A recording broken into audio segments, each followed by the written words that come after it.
Halo anak-anak, selamat datang di pembelajaran fisika. Hari ini kita akan belajar tentang pemanasan global dengan menggunakan makromedia flash profesional 8. Sebelum memulai pembelajaran, Ibu mau tanya nih, apakah kalian merasakan perubahan iklim di lingkungan sekitar kita? Apabila merasakan, contohnya seperti apa ya?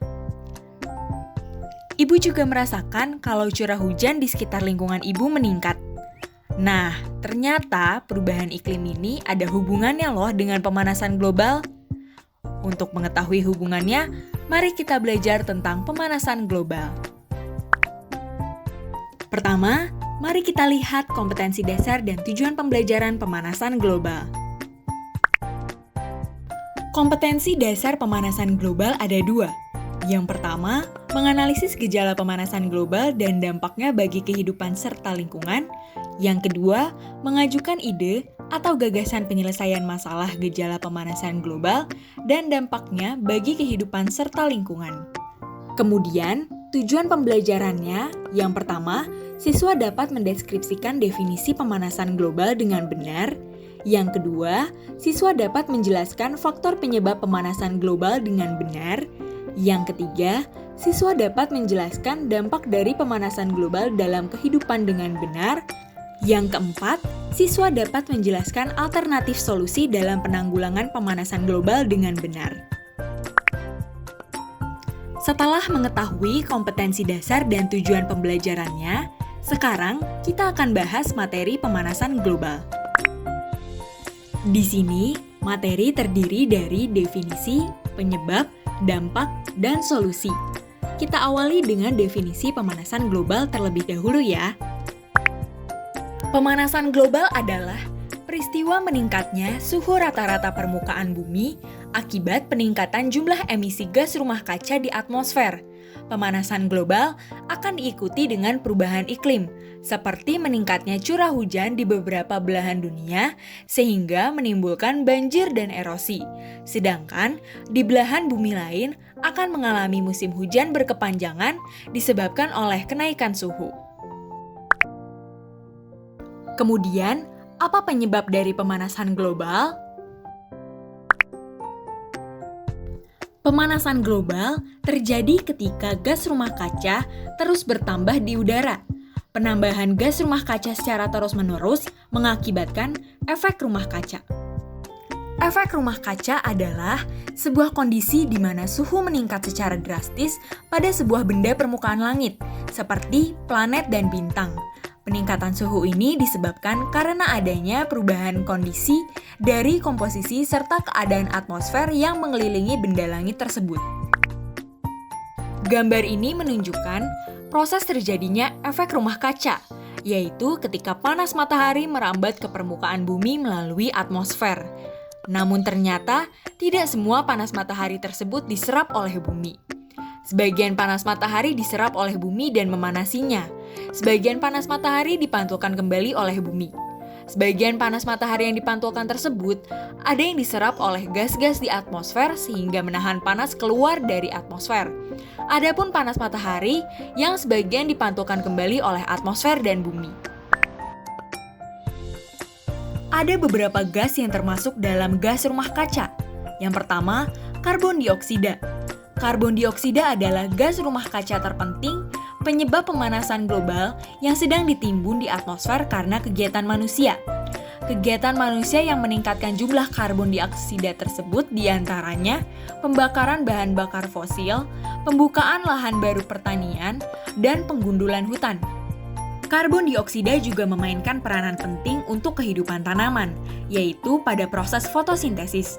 Dampak dari meningkatnya karbon dioksida di atmosfer juga berbahaya, antara lain meningkatnya suhu permukaan bumi, naiknya permukaan air laut, anomali iklim, serta timbulnya berbagai penyakit pada manusia dan hewan.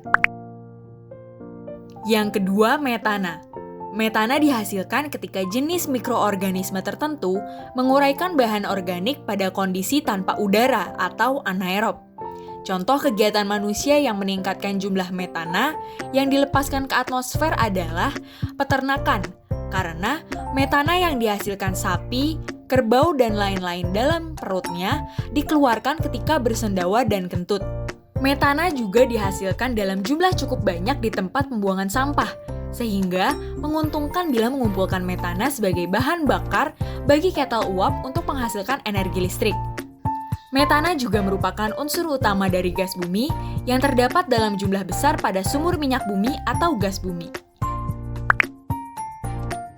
Yang ketiga, uap air.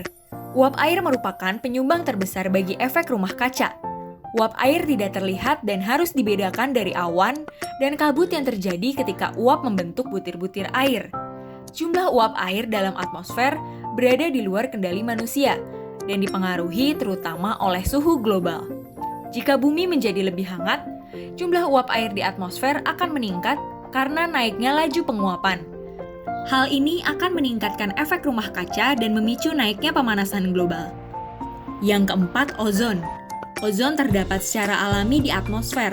Di troposfer, ozon merupakan zat pencemar hasil sampingan yang terbentuk ketika sinar matahari bereaksi dengan gas buangan kendaraan bermotor. Ozon pada troposfer dapat mengganggu kesehatan manusia, hewan, dan tumbuh-tumbuhan. Yang kelima, CFC. CFC adalah sekelompok gas buatan yang mempunyai sifat tidak mudah terbakar dan tidak beracun. CFC amat stabil sehingga dapat digunakan dalam berbagai peralatan. CFC yang paling baik digunakan mempunyai nama dagang freon. Dua jenis CFC yang umum digunakan adalah CFC R11 dan CFC R12. Zat-zat tersebut digunakan dalam proses pengembangan busa di dalam peralatan pendingin ruangan dan lemari es. Selain itu juga sebagai pelarut untuk membersihkan mikrochip.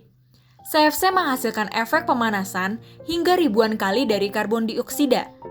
Namun untungnya, pemakaian CFC telah dilarang di banyak negara, karena CFC telah lama dituding sebagai penyebab rusaknya lapisan ozon.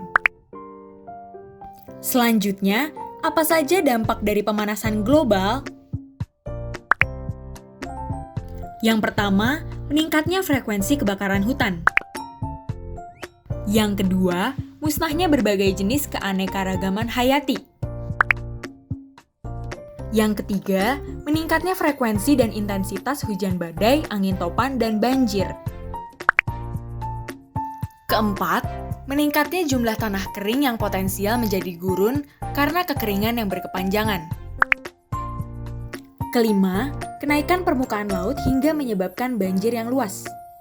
Pada tahun 2100, diperkirakan permukaan air laut akan naik hingga 15-95 cm. Keenam, kenaikan suhu air laut yang menyebabkan terjadinya pemutihan karang dan kerusakan terumbu karang di seluruh dunia.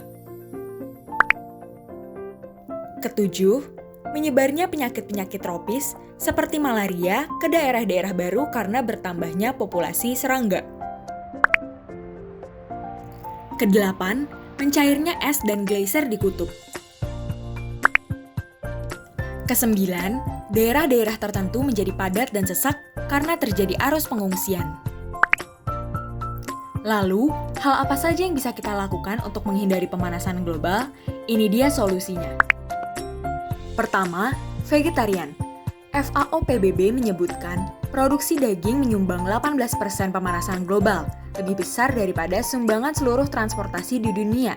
Lebih lanjut, dalam laporan FAO, dipaparkan bahwa peternakan menyumbang 65% gas nitrooksida dunia dan 37% gas metana dunia. Selain itu, United Nations Environment Program atau UNEP dalam buku panduan Kick the Habit pada tahun 2008 menyebutkan bahwa pola makan daging untuk setiap orang per tahunnya menyumbang 6.700 kg karbon dioksida. Sementara, diet vegan per orangnya hanya menyumbang 190 kg karbon dioksida. Tidak mengherankan bila ahli iklim terkemuka PBB yang juga merupakan ketua IPCC PBB, Dr. Rajendra Pachauri, menganjurkan orang untuk mengurangi makan daging. Kedua, menanam pohon. Satu pohon berukuran agak besar dapat menyerap 6 kg karbon dioksida per tahunnya. Dalam seluruh masa hidupnya, satu batang pohon dapat menyerap 1 ton karbon dioksida. UNEP melaporkan bahwa pembabatan hutan menyumbang 20% emisi gas rumah kaca. Pohon menyerap karbon yang ada dalam atmosfer. Bila mereka ditebang atau dibakar, karbon yang pernah mereka serap sebagian besar justru akan dilepaskan kembali ke atmosfer. Yang ketiga, membeli makanan organik. Tanah organik menangkap dan menyimpan karbon dioksida lebih besar dari pertanian konvensional. The Soil Association menambahkan bahwa produksi secara organik dapat mengurangi 26% karbon dioksida yang disumbang oleh pertanian. Yang keempat, ramah lingkungan. Contohnya, cobalah untuk berjalan kaki, menggunakan telekonferensi untuk rapat, atau pergi bersama-sama dalam satu mobil. Bila memungkinkan, gunakan kendaraan yang menggunakan bahan bakar alternatif. Setiap 1 liter bahan bakar fosil yang dibakar dalam mesin mobil menyumbang 2,5 kg karbon dioksida. Bila jaraknya dekat dan tidak terburu waktu, Anda bisa memilih kereta api daripada pesawat. Menurut IPCC, bepergian dengan pesawat menyumbang 3-5% gas rumah kaca. Kelima, gunakanlah lampu hemat energi. Bila Anda mengganti satu lampu rumah Anda dengan lampu hemat energi, Anda dapat menghemat 400 kg karbon dioksida. Selain itu, lampu hemat energi 10 kali lebih tahan lama daripada lampu pijar biasa. Keenam, daur ulang sampah organik. Tempat pembuangan sampah menyumbang 3% emisi gas rumah kaca melalui metana yang dilepaskan saat proses pembusukan sampah. Dengan membuat pupuk kompos dari sampah organik untuk kebun, misalnya dari sisa makanan, kertas, dan daun-daunan. Ketujuh, pisahkan sampah kertas, plastik, dan kaleng agar dapat didaur ulang.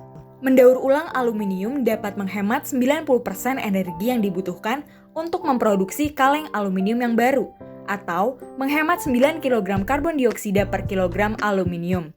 Untuk 1 kg plastik daur ulang, Anda menghemat 1,5 kg karbon dioksida. Untuk 1 kg kertas yang didaur ulang, Anda menghemat 900 kg karbon dioksida.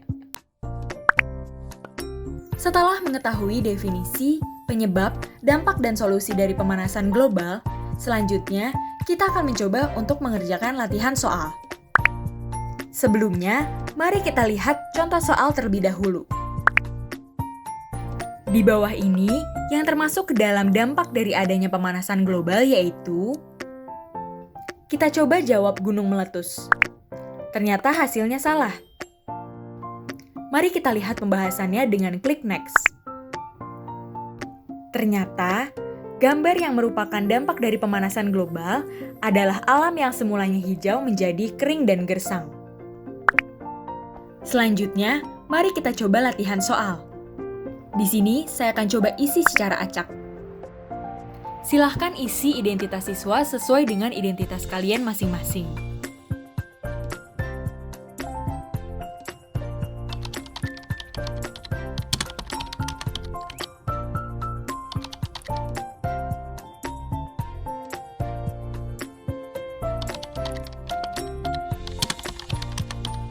Selanjutnya, tekan tombol next. Terdapat petunjuk pengerjaan dari latihan soal ini. Yang pertama, disajikan 4 butir soal. Yang kedua, pilihlah kartu berupa gambar yang sesuai dengan soal yang ditanyakan. Ketiga, jawablah soal dengan teliti. Keempat, soal hanya bisa dikerjakan 1 kali. Kelima, klik tombol start untuk memulai. Keenam, selamat mengerjakan. Di bawah ini, yang termasuk ke dalam dampak dari adanya pemanasan global yaitu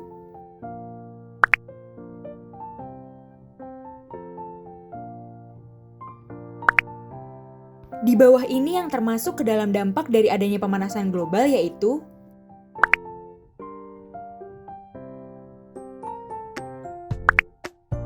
Di bawah ini yang termasuk ke dalam alternatif solusi dari adanya pemanasan global yaitu